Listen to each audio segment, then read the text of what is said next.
ગુજરાતના ગુજરાતી ને બાલાજી મળે એટલે બાલાજીનો ડાટ વાળે આ બે બાલાજી લઈ લીધું છે. મિત્રો સવારમાં ઓલમોસ્ટ 7:30 10 મિનિટની વાર છે. કોફી ચા મંગાવી લીધું છે અને મેં છે ને ભાઈ રસ્તા છે ને આ લીધી હતી આ ખારી. આપણે જ્યાં લોકો ખારી કહીએ ને અહીંયા લોકો ફેન કહે. તો ચાલો આપણે ડાબીએ અને પછી વધીએ આગળ. સૌથી પહેલાં તો ભગવાન સૌનું ભલું કરે, શરૂઆત આપ સૌથી કરે, મારા સબસ્ક્રાઈબરથી કરે. અને ચાલો હવે આપણે જઈએ આગળ. મિત્રો ત્યાંથી અમે નીકળી ગયા છીએ. અહીંયાથી હરિયાણા અને પંજાબની બોર્ડર છે 60 થી 65 કિલોમીટર. હા તો ચાલો. શું થયું? કેમ પંપ આવે કે ઉભા રહો? શું કામ છે પંપે? હા સાહેબ શું કામ છે? જો ઢાબામાં સારું પાણી હતું એને કે કાંઈ નહીં. ચાલો મિત્રો આજે આજ સુધીમાં પંજાબ પહોંચે છે કે નહીં જોતા રહ્યો, મજા આવશે.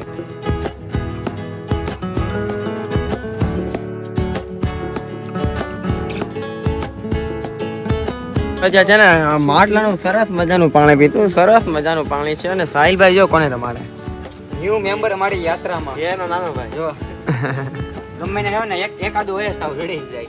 अमरनाथ यात्रा કાંઈ નહીં. ચાલો હવે જઈએ આગળ. સાચો હરિયાણાના લોકો ઘણા સારા છે. ભાઈ આપકા નામ કા હે? દીપકભાઈ. મિત્રો ઘણા ખા લોકો હોય છે એટલે 5 મિનિટ ભાવિકભાઈ પાછળ છે સાહિલભાઈ, એની વારે 5 મિનિટ ઉભો છો. મને તમે તો 2-3 જણા આવ્યા ગાડી લઈને ખોલીને ઉભા રહ્યા અને મને પૂછ્યું ચા નાસ્તો પાછળમાં પૂછીને આવ્યા ભાવિકભાઈને. એટલે મેં કીધું चलिए भाई मिलके अच्छा लगा. बहुत अच्छा लगा भाई. जय श्री राम, हर हर महादेव. પાછું જો એક આ ભાઈ છે ને આમ વયા ગયા હતા, પછી ઠંડુ લઈને અમારા માટે પાછો લઈને આવ્યા. भाई नाम क्या है आपका? मेरा नाम घनश्याम. अच्छा मिलके अच्छा लगा, थैंक यू. મિત્રો હવે આગળ જશું मैं पंजाब तरफ. અહીંયાથી यहाँ से पंजाब की बॉर्डर कितनी होगी? 50 ना 50 જેવી કિલોમીટર છે અહીંયાથી. કાંઈ નહીં ચાલો જઈએ. મારા મિત્રો અમે છે ને જો મેગી લીધી છે અને આ શું કહેવાય બાલાજીના એક કુરકુરી લીધા છે. 6 મેગી લીધી છે, બધા બે બેના ભાગ પાડી લીધા છે. સાહિલભાઈ આ એક બિસ્કીટનું લીધું છે કેમ કે સાહિલભાઈનો કાંઈક છે નિયમ. સાહિલભાઈનો કાંઈક જે નિયમ લીધો હોય ને એ નિયમ જાવું હોય તો સાહિલ ઉનાગર બ્લોગ્સ ભાઈની ચેનલ છે, ભાવિક કલતરી આ ભાઈની ચેનલ છે. અને મિત્રો જો ગુજરાતના ગુજરાતી ને બાલાજી મળે એટલે બાલાજીનો ડાટ વાળે આ બે બાલાજી લઈ લીધું છે. અહીંયા બાલાજી છે ને બાલાજીની વસ્તુ બહુ ઓછી મળે.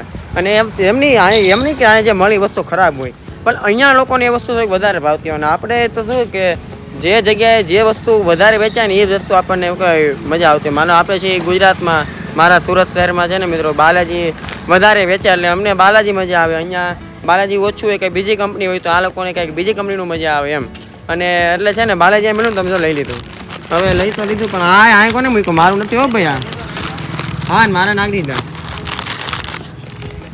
હવે હાલો એક બાંધવું પડશે, બાંધી દે. આ બ્રશ હવે તો મિત્રો મૂકતા મને ભૂલાઈ ગયો એટલે તો પછી બહાર બાંધી દીધું. કેમ કે આ બેગ એને આ મારે ખોલવું પડે, પછી અંદરથી ચેન કાઢવી પડે, પછી પેક કરીને પાછું બધું પેક કરવું પડે. એટલે છે ને આને કદાચ મારું મન કે હા બાંધી દેવાય. બધું જરૂરી સામાન લઈને નીકળી ગયા છીએ એટલે સરસ મજાનું સિટી આવ્યું છે, જોઈ શકો છો મિત્રો. ચાલો બતાવું.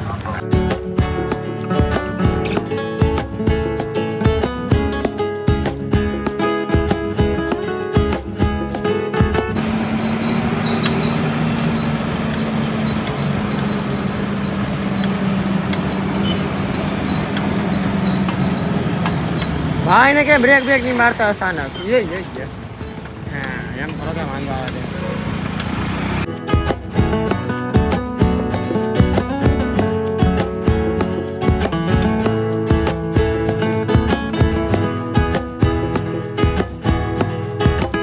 મિત્રો અત્યારે અમે હાલ पेट्रोल पंप पर છીએ. ना जो भाई के जमी लिया थोड़ा. भाई आपका नाम क्या है?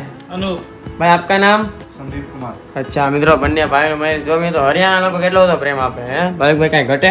અરે કાંઈ નો ઘટે ભાઈ. हम बिश्नोई लोग અચ્છા सेवा करते हैं. અચ્છા હાલો મિત્રો હવે જો અહીંયાથી જઈએ આગળ.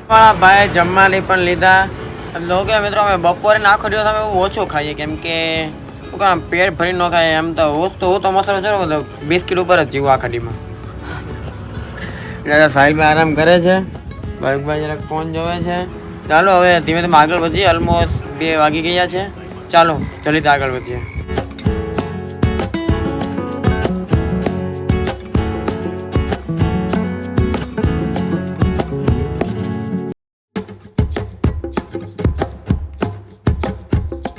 ફાઇનલી મિત્રો અમે પંજાબમાં પહોંચી ગયા છીએ.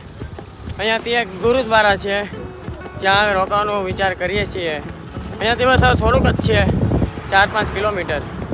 તો ચાલો મિત્રો જઈએ ગુરુદ્વારામાં. અને પંજાબમાં પ્રવેશ કરતા જ તે મિત્રો અહીંયાના લોકોની ભાષા પણ બદલાઈ ગઈ છે. નોખા નોખા રાજ્યમાં નોખી નોખી ભાષા વપરાતી હોય છે, તમને બધાને ખબર જ હશે, તો પણ કહી જાઉં છું. અહીંયા છે ને બધા બોર્ડ ઉપર પણ ભાષા બદલાઈ ગઈ છે, તો કે અમને તો સમજ નથી પડતી. એટલે છે ને જો બતાવું, જો આ પોલ આ જો બસ સ્ટેશન છે તો ભાષા જોવો તમે, પંજાબી ભાષા. મારી સામે એક ભાષા છે પણ ત્યાં શું કહેવાય, ઈંડાન મુર્ગા એવું ગળ્યું છે. એટલે આપણે તો સનાતની મહાદેવ કે ભક્ત. ચાલો જઈએ આગળ. મિત્રો ફાઇનલી અમને આજ રાતનો સહારો મળી ગયો છે ગુરુદ્વારામાં. ભાવિકભાઈ બેઠા છે, સાહિલભાઈ છે. અહીંયા જો સુવાનું છે, ભાઈ કીધું છે અહીંયા તે શું કે, અને ગુરુદ્વારા હોય અહીંયા રહેવાની સુવિધાની કાંઈ એવું કે આપણે ટેન્શન ન લેવાનું હોય. અહીંયા જો ભાઈ કીધું હમણાં તમને પાથરવાનું ઓઢવાનું આપી દઈશું, અને પછી છે ને 8-8:30 જમવાનું પણ મળી જશે. ઓકે, તો ચાલો હવે શું કરીએ, શું કરતા શું હોય જમવામાં બધું તમને બતાવશું. અરે મારે જમવામાં છે ને આ મિક્સિંગ શાક હતું અને રોટલી હતી, સરસ મજાનું હતું. આપણે તો બહુ ભાવ્યું. જમી લીધા છીએ. અને જો અહીંયા છે ને સુવાના છે, 3 ખાટલા આપ્યા છે. અને પંજાબીમાં છે ને મિત્રો ખાટલાને બહુ મંજા એવું કાંઈક કહેવાય છે ખાટલાને. પેલા ભાઈને અમે એક ખાટલો, 2 હતા પહેલાં, એક ખાટલો નહોતો. પછી ભાઈને અમે કીધું 4 પાઈ ખટિયા એવું કીધું. ભાઈને સમજ નહોતી પડતી. પછી ભાઈને અમે બતાવ્યું તો આ જોઈએ એમ. પછી ભાઈ કે મંજા એવું કાંઈક મંજા કા માંજા એવું કાંઈક કહેવાય. આઈ હોપ કે મિત્રો આપણને આ બ્લોગ સારો લાગ્યો હશે. બ્લોગ સારો લાગ્યો હોય તો લાઈક કરતા હો, શેર કરતા હો, તમારા 5 લોકોને મોકલી દેજો. કમેન્ટમાં મહાદેવ લખી દેજો. હર હર મહાદેવ.